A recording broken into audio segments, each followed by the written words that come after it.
Tout de suite, le journal.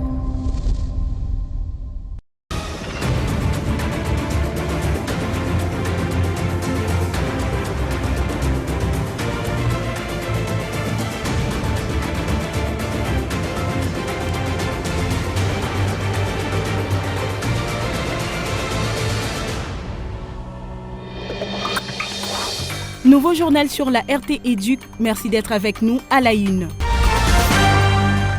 L'ANAPECO tient sa 13e édition du Conseil national axé sur le thème « Conservons les acquis et corrigeons les erreurs du passé ». Le go de ces assises a été donné par la ministre d'État, Raissa Malou. À Goma, Fally Ipupa Fondation met en œuvre un projet de construction d'une école pour les réfugiés et les déplacés de guerre. Ce projet symbolise l'engagement de la star de la musique congolaise envers l'éducation et le bien-être des enfants dans les zones touchées par la crise.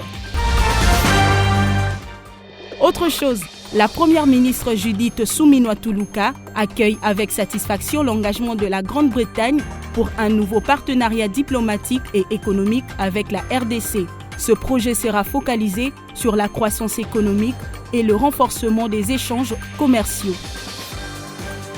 Après les titres, place au développement.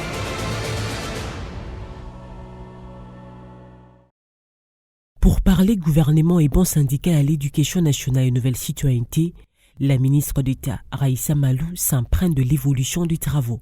Samedi, elle a effectué une descente sur les lieux de discussion. Sur place, 4 commissions ont été mises en place afin de faciliter les échanges. De la sous-commission carrière de retraite en passant par celle de la santé et cantine scolaire, tout est pensé afin d'offrir de bonnes conditions de travail aux enseignants et par ricochet améliorer la qualité de l'enseignement au grand bonheur de l'enfant congolais. De manière générale, les travaux s'y déroulent normalement, à en croire le secrétaire général AI, Mathieu Mukenge. Dans chacune de ces sous-commissions, le travail a suffisamment évolué. Une semaine après le début, nous sommes vraiment en phase avec notre calendrier et bientôt on va commencer les plénières. Je crois que sa présence était capitale parce que comme toute mère, elle vient un peu s'assurer que ses enfants sont dans des conditions qui conviennent pour pouvoir mener à bon port tout ce qu'il y a comme échange et débat pour atteindre les résultats escomptés.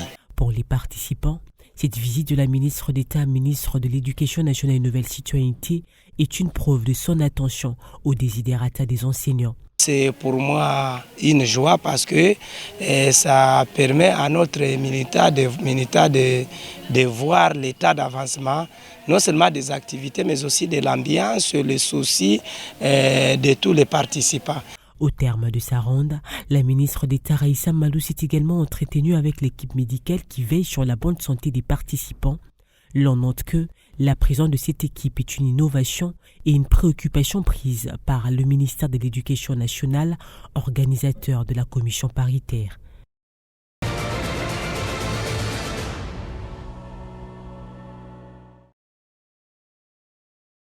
La ministre d'État, ministre de l'Éducation nationale et l'initiation de la nouvelle citoyenneté, Raissa Malou, s'est dit satisfaite des résultats obtenus par l'inspection générale à l'occasion de la clôture des assises de l'évaluation de l'inspection scolaire 2023-2024.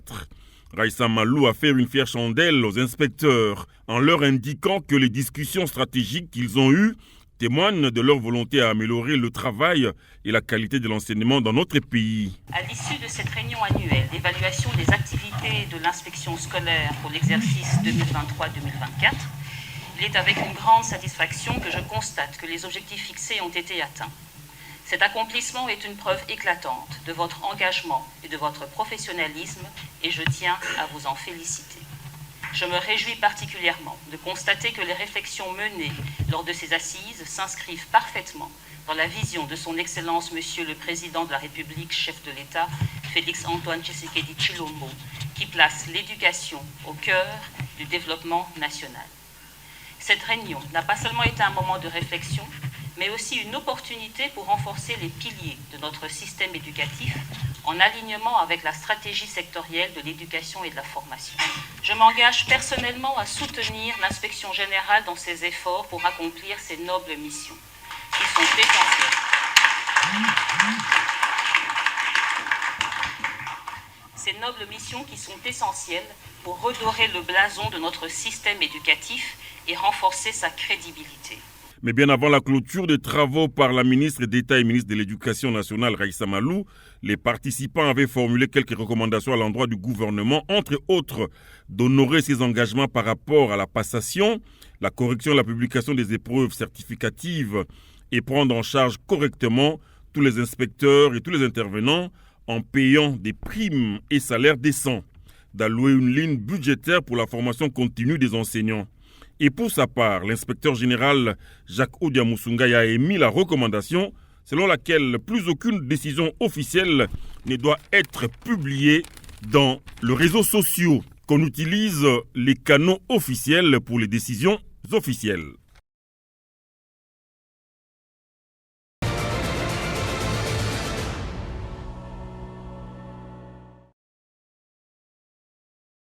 L'amélioration de la qualité du système éducatif congolais sera une réalité grâce au concours de toutes les parties prenantes du sous-secteur de l'éducation nationale et nouvelle citoyenneté. Dans cet élan, la ministre d'État Raissa Malou a donné le go des travaux du 13e Conseil national de l'ANAPECO axés sur le thème « Conservons les acquis et corrigeons les erreurs du passé ».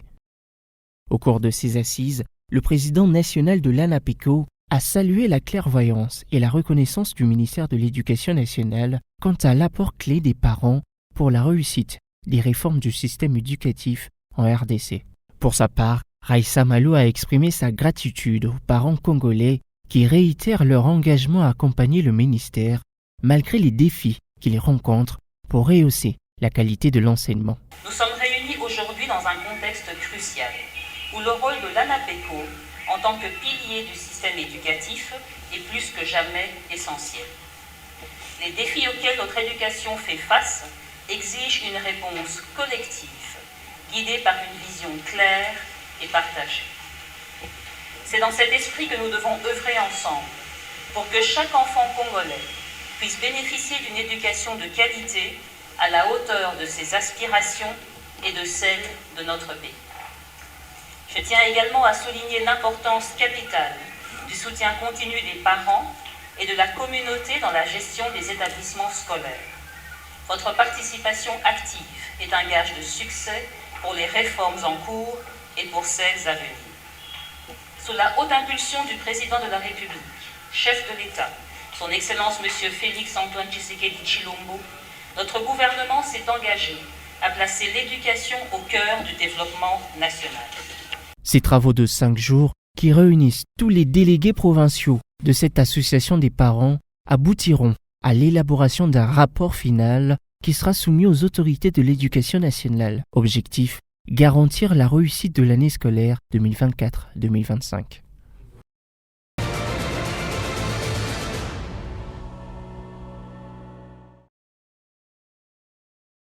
Pour aider ces 12 inspoules du secondaire à mieux accomplir leurs tâches au quotidien dans le but de produire un travail efficient et efficace, l'inspecteur principal provincial de la province éducationnelle de Kwango 2, Valeur Antonin Mondondo, leur a doté de 12 motos acquises sur ses propres fonds. En effet, les infrastructures routières dans la province éducationnelle de Kwango 2, dont le siège est basé à Kasongolunda, dans la province administrative du Kwango, n'existaient plus. Tout est devenu impraticable et le transport des items de l'ENAFEP, du Ténasospect d'examen d'État, est devenu le parcours du combattant. Pour permettre aux inspoules de réaliser leur travail dans cette situation d'impraticabilité des routes, Valeur Antonin Mondondo a d'abord offert 12 motos aux 12 inspecteurs chefs des poules du secondaire, mais a promis de doter encore ces 12 inspoules du primaire des 12 autres motos pour leur alléger également la tâche pour la production d'un bon travail. En dépit de son geste, l'IPP de Kwango 2, Valeur Antonin Mondondo, s'appuie sur la grande expérience de la nouvelle ministre de l'Éducation nationale et initiation à la nouvelle citoyenneté, Raissa Malou, qui, espère-t-il, ne manquera pas de prendre à bras le corps la situation désastreuse des infrastructures routières de Kwango 2 et d'en informer les conseils des ministres pour des solutions idoines afin de permettre aux élèves de cette contrée de bénéficier allègrement des bienfaits de l'éducation.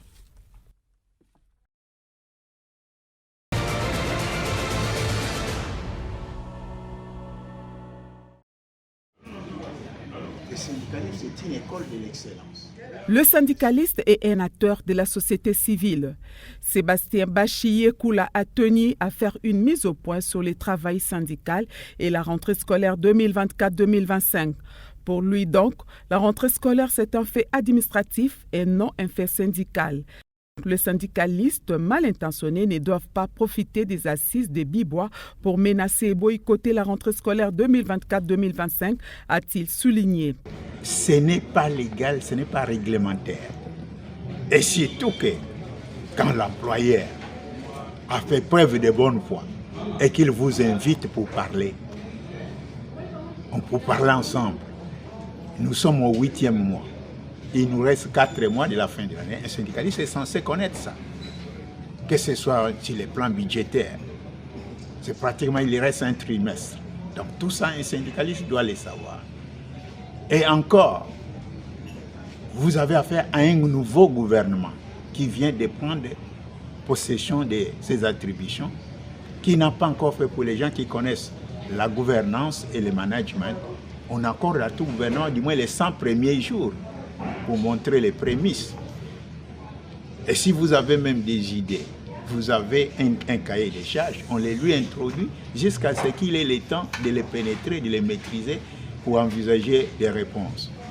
Mais avant 100 jours, quand vous faites la fanfaronnade d'aller brûler les puniers, non, ça c'est de l'enfantillage, c'est la délinquance.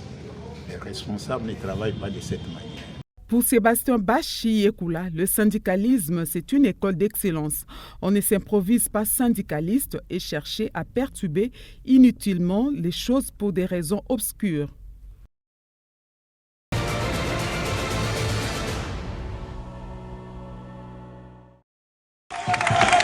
Les vacances, après la proclamation des résultats des fins d'année, sont un long moment de repos permettant de se ressourcer avant de commencer une nouvelle année scolaire. C'est également une occasion idéale pour l'Église catholique, à travers divers groupes de formation, de compléter l'éducation spirituelle des jeunes. Vous êtes appelés à aimer tout le monde. Vous êtes appelés à être humbles comme il dit ça. En ce sens, la paroisse Saint-Cyprien, par l'intermédiaire de son groupe Armée des Petits Anges, dirigé par le coordonnateur régional Hugues Landou, joue un rôle significatif. Cette paroisse organise une colonie des vacances pour les enfants de 0 à 9 ans, offrant un cadre et une formation spirituelle précieuse. La colonie des vacances, ça a un rôle, je peux dire, majeur pour la formation des enfants. Souvent, pendant ce temps de vacances, les enfants sont un peu éparpillés. Ils sont ici et là. Et nous, au niveau de l'Église catholique, nous avons pris l'initiative d'encadrer les enfants pendant les moments de vacances. Et la colonie des vacances, selon la définition, c'est un cadre c'est un cadre récréatif des enfants. Et maintenant, au niveau de l'Église, nous avons associé ce cadre-là avec la prière. Donc les enfants se sont ici sous l'encadrement des responsables derrière que nous appelons les archanges. Ils sont en train de suivre les mouvements des enfants, tout ce que les enfants sont en train de faire, de jouer, de chanter. Donc ils font ça selon l'éducation de l'Église, parce qu'en ce moment ici, beaucoup de enfants prennent l'éducation que nous appelons l'éducation de la rue. Il est important de souligner que cette colonie des vacances d'une durée d'1 semaine est une période intense qui aide les enfants considérés comme des anges à développer leur autonomie.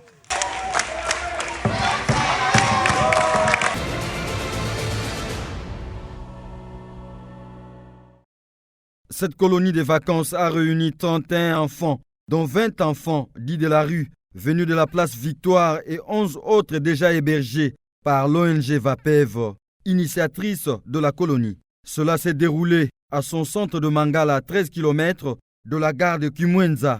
Selon ses enfants, le confort trouvé ici est inhabituel pour eux.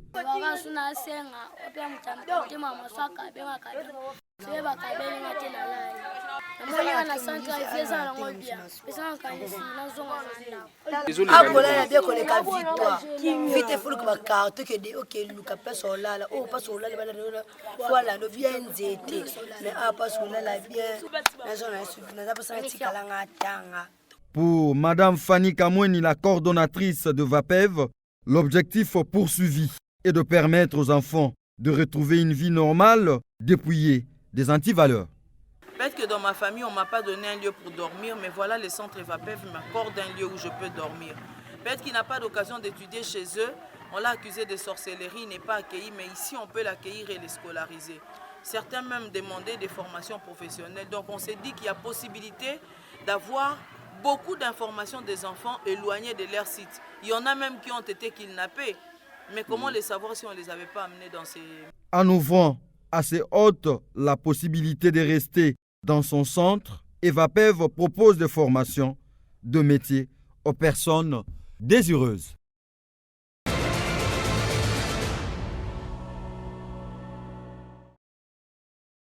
Dans l'actualité également, la Fally Ipupa Fondation met en œuvre un projet de construction d'une école pour les réfugiés et déplacés de guerre à Goma. Ce projet symbolise l'engagement de la star de la musique congolaise envers l'éducation et le bien-être des enfants dans les zones touchées par la crise. Lors de sa visite, Fally Ipupa a également généreusement offert des kits scolaires aux enfants comprenant des fournitures essentielles pour leur apprentissage. En plus des fournitures scolaires, il a distribué des vêtements et des vivres pour aider les familles déplacées.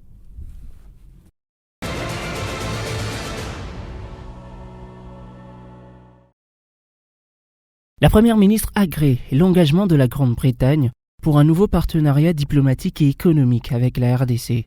C'est ce qui ressort de la séance de travail avec le ministre britannique des Affaires étrangères pour l'Afrique et sa délégation.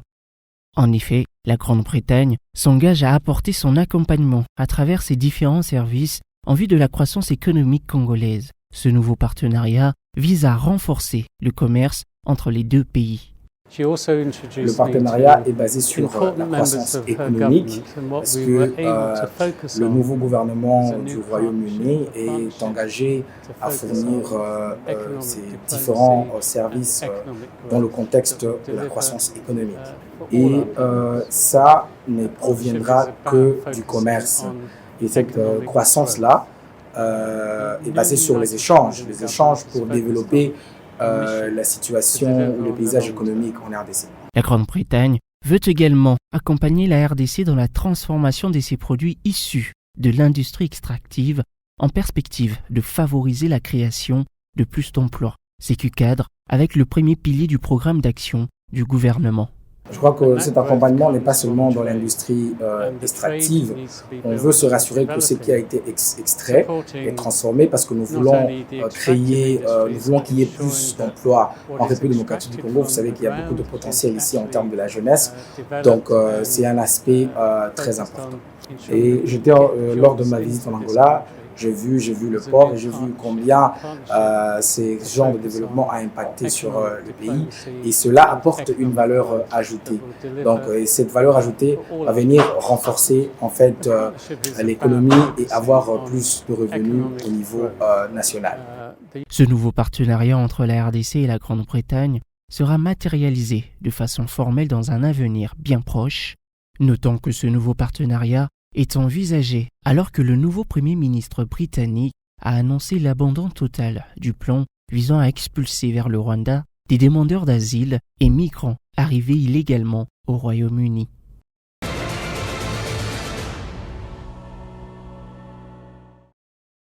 C'est réel que les Kinois se sentent ni plus ni moins appelés à afficher des attitudes adaptées à la réalité.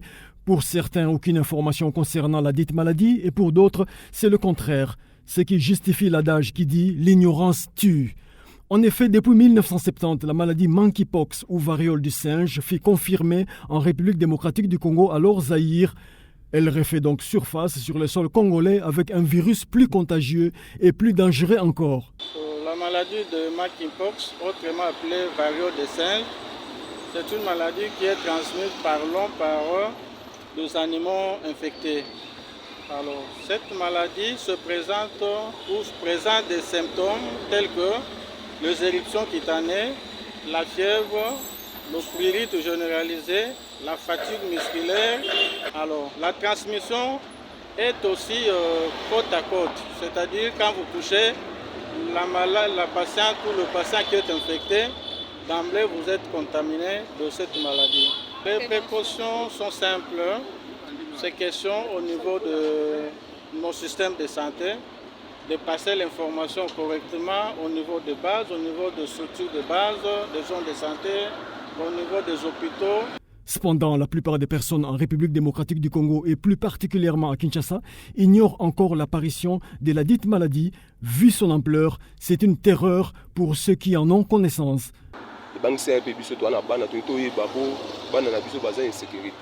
lobi nango toyebi te on ne sait jamais bana batambola tambola tambola tambola lobaki eloko tango bisika mwa boto oyebi te yango biso bobangi président te la biso likambo oyo asunga pena RDC mboka na biso po maladi wana eza maladi moko ekozala na mboko te po bana na biso batambolaka mingi. La maladie des singes, on apprend ça tantôt dans des réseaux sociaux, mais moi personnellement je n'ai jamais vu quelqu'un qui est tombé malade des singes dont on parle souvent. C'est le ministère de la Santé publique qui doit communiquer à sa population que s'il s'agit des précautions, mais nous ne sommes pas informés de ça. Il s'y est dénoté qu'il existe 3 façons de combattre cette forte épidémie dite monkeypox. L'une d'elles consiste à être informé suffisamment afin de prendre quelques mesures d'hygiène dont l'isolement et ensuite la vaccination et la prise en charge.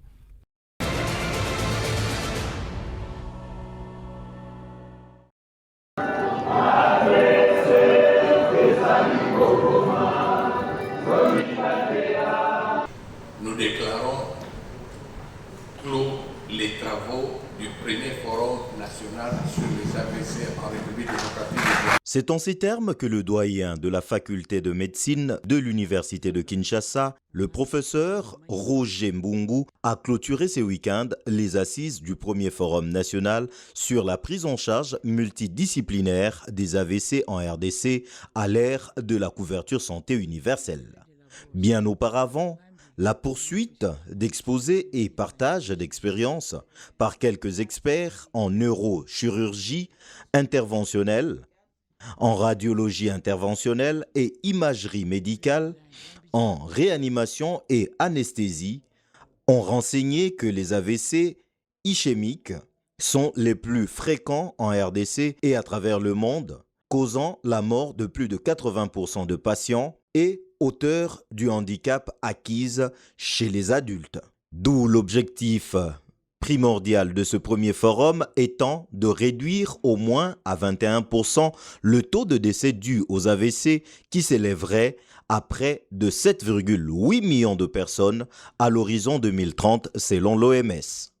Au jour d'aujourd'hui, les AVC ne cessent d'augmenter à une vitesse de croisière. Le nombre de cas d'AVC, jadis, comme vous le savez bien, l'incidence de cette maladie est beaucoup plus liée à l'âge, qui était de 0,1 à 0,3 chez les personnes de moins de 45 ans et de 15 à 20 sur 1000 cas chez les personnes de 85 à 90 ans.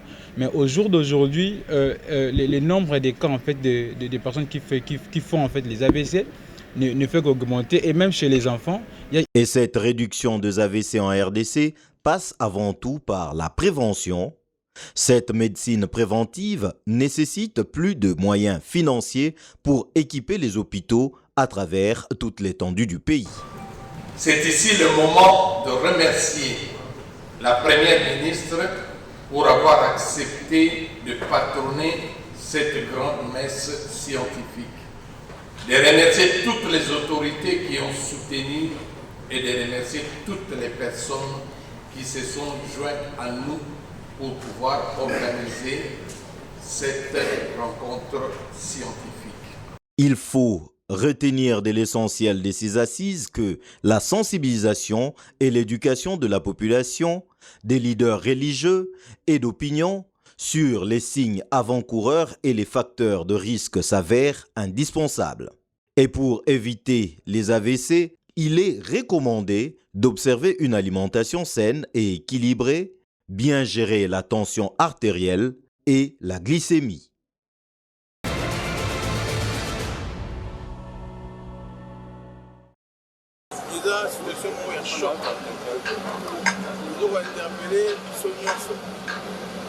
C'est-à-dire que le Congolais, il y a 7 ans, à comprendre que la salubrité est la ligne cruciale. L'ontologie que vraiment il faut remonter dans la décennie. Il va falloir définir une politique encore sérieuse pour trouver la solution au problème structurel. Il faudra des solutions aussi structurelles. Donc, on a monté l'activité ponctuelle. Il faut tout vendre en synergie. Que tout le monde va contribuer pour la santé. Parce que ça nous expose à la maladie, ça prend nos finances, ça bloque même notre économie. Parce que, comme notre chat à Wao, il doit qu'on appelle la mentalité faut aller bien. Il faut que les cigares au bois qui est là. Il faut que nous définir. Les cigares au bois qui est évacué pour tout le monde dans l'inondation. Les cigares au toyer à Wao. Parce que il y a beaucoup de personnel. Ayo Kambela a sanctionné pour faire rapport à l'inondation. Il y a des vidéos, des sites, des ponts où ils ont bloqué, mais les carrés suscités. Il fallait tout ça à l'effort. Même quand il y aura des pluies torrentielles, les cigares aux alliés sont pour les bêtises, on va perdre la vie. Les gens, le continue à continuer. La pollution, tout le monde a ils ont aménagé, même entreprise, nous avons conscience, nous avons produit. Il a une autre chose, il a tomber la main. Nous avons besoin de profiter pour évacuer un peu. Il faut définir des moyens conséquents. On regarde la taxe d'assainissement, les estampillage, qui est important. Même appui au gouvernement central, à niveau de presse massive, il faut comprendre que nous sommes en guerre contre les milices, contre la saleté. Qui n'ont nyonso à tellement place à d'ailleurs le Balgue, les villes et la sous-salité.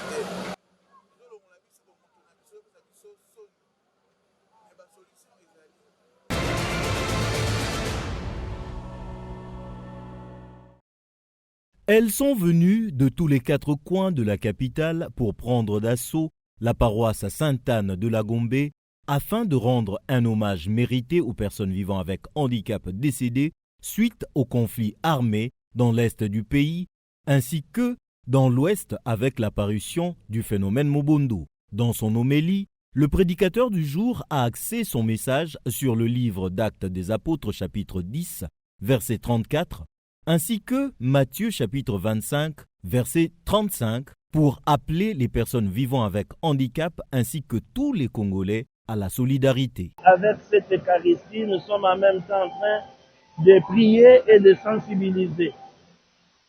Dieu, oui, il vient à leur aide en passant par nous. Donc c'est pour que chacun de nous se sente responsable et puisse s'impliquer dans cette campagne de récolte de fonds organisée par leur association nationale. Le coordonnateur national de la FENAFACO donne les objectifs de la messe tout en soulignant qu'elle marque le lancement de la campagne de solidarité pour les personnes vivant avec handicap déplacées suite au conflit armé. Nous remercions aussi toutes les autorités qui se joignent à nous, qui étaient avec nous, et nous lançons un appel à tous les Congolais et toutes les Congolaises, qu'ils soient des autorités du pays, les organisations de la société civile, les diplomates, les agences du système des Nations Unies plutôt, et toutes les personnes de bonne volonté de pouvoir aider la FENAFACO à travers cette campagne nationale de solidarité, d'appel des fonds pour personnes vivant avec handicap, pour nous permettre d'avoir des fonds en vue d'assister des millions de personnes vivant avec handicap aussi qui sont en difficulté dans des zones de conflits armés pour que celles-ci trouvent aussi à sourire. Et nous demandons au gouvernement et à la MONUSCO de pouvoir mettre tout en œuvre pour assurer une protection spéciale de personnes vivant avec handicap qui sont en difficulté dans des zones de conflits armés. Parce que quand il y a des conflits armés, il y a la guerre, les balles crépissent. Ces personnes vivant avec handicap sont en difficulté de pouvoir courir comme les autres personnes valides. Donc il faut vraiment qu'il y ait des mécanismes pour arriver au respect du droit international humanitaire et la résolution 2475 des Nations Unies. Après Kinshasa, les messes en hommage aux personnes vivant avec handicap mortes suite à la guerre vont s'organiser à travers toute la République.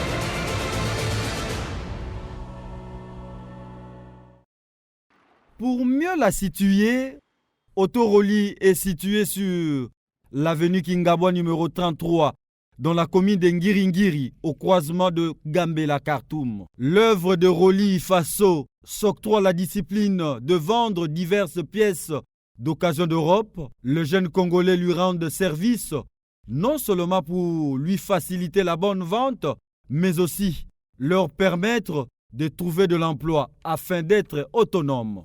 Nous avons 255 bar 70 R15 charge, nous avons 255 bar 15 ordinaire, nous avons 195 bar 14 charge, nous avons 185, nous avons 750, nous avons 215.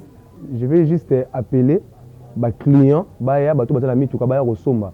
Pour biso awa tous na biloko bien parce que tu peux avec garantie. Ce qui est percuté, au koya to remettre yo. Tous na adresse sur Kingabwa numéro 33, croisement Gambela. Tous na commune ya Ngiringiri. Et à une autre maison dans la municipalité de Kassavubu, croisement Gambela, Kassavubu, cette dernière dispose plusieurs pneus et moteurs de véhicules. Pièces de recharge, accessoires, tout ça, nous sommes allés à si avant, il y a Mercedes, pont arrière et allés à si vous avez besoin de moteur, vous avez toute marque de moteur autre côté. Vous avez un moteur Mercedes, moteur Master, moteur grand camion Volvo, moteur Abadaf, moteur Master, moteur Iveco Dali, Peugeot 405, et Zali, moteur Trafic, et Zali. Il convient de signaler ici que 20 ans déjà de service à Kinshasa, depuis que Roli s'investit à offrir aux Congolais de véritables pièces de rechange, et elle demeure sans concurrent. Cette maison tient à passer d'une réduction à une autre pour répondre entièrement aux besoins des Congolais, car son objectif est de satisfaire ses clients. Chez Roli, c'est la différence pour la vente de pièces de rechange et acquisition de principes professionnels pour une autonomie assurée.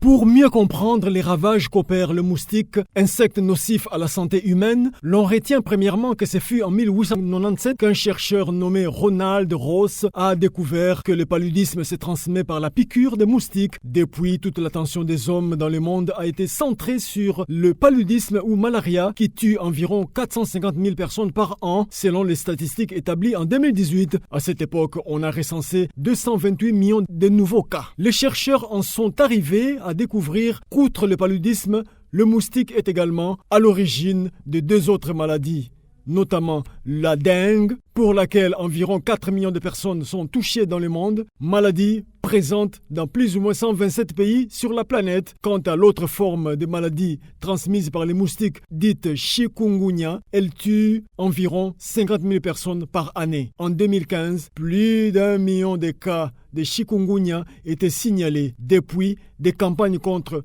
la présence de moustiques sont menées dans le monde avec la distribution gratuite de moustiquaires imprégnés d'insecticides. Gratuite de moustiquaires imprégnés d'insecticides.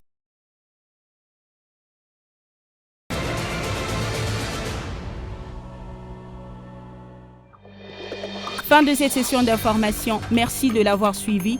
Excellente suite des programmes sur votre chaîne, la RT Édu.